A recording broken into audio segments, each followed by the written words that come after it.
जातस्य हि ध्रुव मृतो ध्रुवं जन्म मृतस्य च तस्माद परिहर्यते न त्वं शुचितुमर्हसि. श्रीकृष्ण महाराज अर्जुनाला उपदेश देताना म्हणतात, अर्जुना, जो जन्माला त्याचं मरण निश्चित आहे, जो जन्माला त्याचं मरण निश्चित आहे, आणि जो वारला, ज्याचा मृत्यू झाला, त्याचा पुनश्च जन्म निश्चित आहे. आणि मग तू चिंता का करतोस? म्हणजे मी मी द्रोणाचार्याला, भीष्माचार्याला मारत नाही असं का म्हणतोस? आणि ते अमर आहेत का? नाही, त्यांचा पण जन्म झालाय, ते मरणार आहे. ज्यांचा मेले त्यांचा पुढंच जन्म होणार आहे. म्हणून याबद्दल विचार करत आपण बसू नये. आपण एकच विचार करावा, आपलं भलं कशात आहे, आपलं भलं कशानं होईल. पण ते माणूस विचार करत नाही. माणूस इथं आल्यानंतर आपल्यापुढं दोन सुख उभे राहतात, एक संसाराचं सुख आणि एक परमार्थाचं सुख. परमार्थाचं सुखाकडं कोणी मोरत नाही, पण संसाराच्या सुखाकडं 99% लोक संसाराचं सुख घेतात आणि संसाराचं सुख मिळविण्यासाठी अनेक भानगडी करतात आणि त्या भानगडीतच ते गुंतले जातात आणि नरक गतीला प्राप्त होतात. काय बाबा, असाच एक माणूस पुराणामध्ये दिसतो तुम्हाला. त्याचं नाव आहे वाल्याकोळी.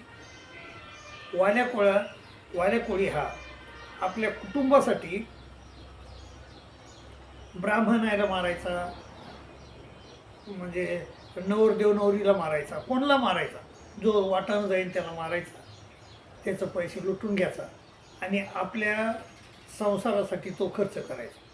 आपल्या आईवडील, पती पत्नी, मुलं याच्यासाठी त्याचा खर्च करायचा. तर मग असं बरेच दिवस झालं, बरेच लोक मारले त्यानं. पण एक दिवशी त्याला गुरु भेटला, नारदजी आले. नारदापाशी काय असणार आहे, एक विणा आणि एक शेली. ते म्हणला, नारदाला त्यानं दरडवलं आणि थांब म्हणला, आणि तुझ्याजवळ जे असेल ते दे. ते नारद म्हणले, माझ्याजवळ काय आहे, विणा आहे. मग असं बोलता बोलता नारद म्हणले, बाबा तू हे का करतोस? ते म्हणे, मी माझ्या कुटुंबासाठी करतो. मग कुटुंबासाठी करतो तर कुटुंब या तुझ्या पापामध्ये सहभागी आहे का? तुझी पत्नी, तुझे आईवडील, तुझे मुलं, हे तू जे करतोस ह्या पापामध्ये सहभागी आहेत का? ते म्हणला, बिलकुल असणारच. ते म्हणला, मग काय कर, तू जाय घरी, विचारून ये. मी जाणार नाही, तुला वचन देतो, मी जाणार नाही. वचन दिलं त्यानं आणि तो घरी गेला. पत्नीला विचारलं, आईवडिलाला विचारलं, मुलाला विचारलं. कोणीही त्याच्या पापात सहभागी व्हायला तयार नाही. ते म्हणले, तुम्ही करता, आम्हाला काय माहीत तुम्ही तिकडे बाहेर जाऊन काय करता, कोणचा व्यवहार करता हे आम्हाला माहीत नाही. मग त्यामुळं तुमच्या दुःखात तुम्हीच सहभागी आहेत आणि आम्ही आमचं काम करू, आम्ही आमच्या दुःखात पापात सहभागी होऊ, तुम्ही तुमच्या पापात सहभागी व्हा. असं सांगितल्यानंतर त्याला दुःख झालं, त्याला उपरती आली आणि तो नारदाकडं आला. आणि नारदाकडं आल्यानंतर नारदाला सांगितलं त्याने की बाबा कोणी तयार नाही. तर ते म्हणलं, मग आता तुला हे एवढं पाप कुठं भरशील तू? ते म्हणे, मग काय सांगू, काय करू म्हणले मी. नारद म्हणला, मी काय करू? ते म्हणले, मग इथं तू काय कर, राम राम म्हणत बस. आणि मायबाबा त्यानं खरोखरच ते सोडून दिलं सगळं आणि राम राम म्हणत बसला. मायबाबा, आज आपण आपल्या जीवनामध्ये भ्रष्टाचार करतो, चोऱ्या करतो, खुनं करतो, सुपाऱ्या घेऊन लोकांना मारतो, पैसे कमवतो. कोणासाठी?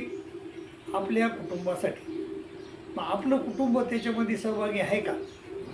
आता मागं आमचे गृहमंत्री होते, त्या गृहमंत्र्यावर 100 कोटीचा आळ होता का खरं होतं ते त्याला माहीत. पण त्याला जलात जाऊन बसावं लागलं का नाही? आणि मग त्या जलात घरचे आले का त्याला सोडवायला? मग घरच्यानं भोगलं का ते दुःख? नाही. जे करीन त्याला दुःख भोगावं लागत असते माझ्या बाबा. त्यामुळं तुम्हाला विनंती आहे की असं करू नका. आणि जे संतांनी सांगितले की जोडून या धन उत्तम व्यवहार, उत्तम व्यवहारानं धन जोडा, उदास विचारे वेच करी, आणि उत्तमची गती तो एक पावेल, आणि त्याला उत्तम गती प्राप्त होईल त्या माणसाला, आणि उत्तम भोगेल जीवखाणी. आणि त्याला उत्तम जीवखाणे म्हणजे कुत्र्या मांजराचे जीवन त्याला मिळणार नाही, म्हणजे उत्तम जीवखाणी भेटेल त्याला. माय बाबा, तसं जर तुम्हाला पाहिजे असेल तर तुम्हाला चांगलं वागावं लागेल. पण आपण चांगले वागलो तर आपल्याला कोण माणूस म्हणावं? तर ह्या ज्या एकच आपणच नाही, आजकाल साधू संत देखील तसेच वागायचे. आज बघा तुम्ही, तो खरात नावाचा माणूस त्याने किती वाईट वाईट कामं केले. कशामुळे केली? तर घरच्या कुटुंबामुळं. आता घरचं कुटुंब तर सुखी आहे, पण हा बसला का नाही ज्याला जाऊ. हा तो आमच्या बीड जिल्ह्याचा माणूस धनंजय मुंडे, धनंजय मुंडेचा तो साथीदार, त्याचं काय नाव असेल तर लक्षात बी नाही माझ्या. तर त्यांनी कोणासाठी कामं केले? घरच्यासाठी. मग घरचे आले का आता जनात बसला हा जाऊन, मुंडेचं मंत्रिपद गेलं, तर आता आले का कोणी घरचे सोडायला? नाही येत माय बापू. हा विचार आपण केला पाहिजे. आणि आपण नाही का सत्सद बुद्धी आपली जागृत ठेवली पाहिजे. आपला सदाचारानं आपण वागलं पाहिजे. आज मोदी साहेबांना आज त्या बिहारची निवडणूक झाली, या बिहारची नाही, त्या ममता बॅनर्जीची, कुठल्या ती म्हणणार ममता बॅनर्जी का, तर तिथली निवडणूक झाली. तिथं किती खर्च केला त्यानं, किती किती अधिकारी त्यासाठी लावले, आणि किती वाईट वाईट कामं केले. पण ह्या वाईट केलेले कामं त्याला भोगावं लागणार का नाही एक दिवशी? हो माझा भाऊ, याचा विचार आपण केला पाहिजे. आपलं आपलं आपलं जे आपलं हित आपण केलं पाहिजे, लोकांसाठी आपण केलं नाही पाहिजे. हे करता कोणासाठी? तुम्ही कशासाठी करताय तुम्ही कामं? आणि ज्याच्यासाठी करता ते तरी तुम्हाला शेवटी काय, तुम्हाला काय करतात? तुम्हाला तरी ते सुख देतात का शेवटी? नाही माय बाबा.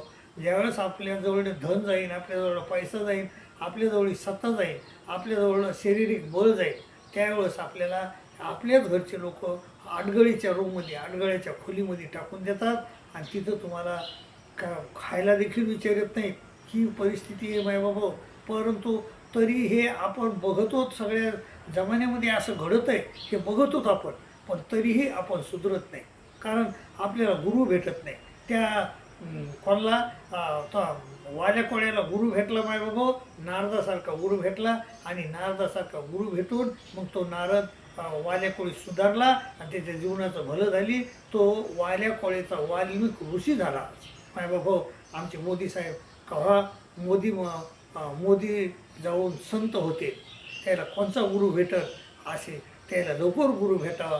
आणि त्यांनी हे भारताची नासाडी आणि हे आपली स्वतःची नासाडी सोडून देऊन चांगले काम करावं करतील. त्यांनी चांगले काम करावं, आणि त्यांना नारदासारखा चांगला गुरु भेटावा अशी मी देवाला विनंती करेल. आणि तुमची रजा घेईन. दंडोत प्रणाम, दंडोत.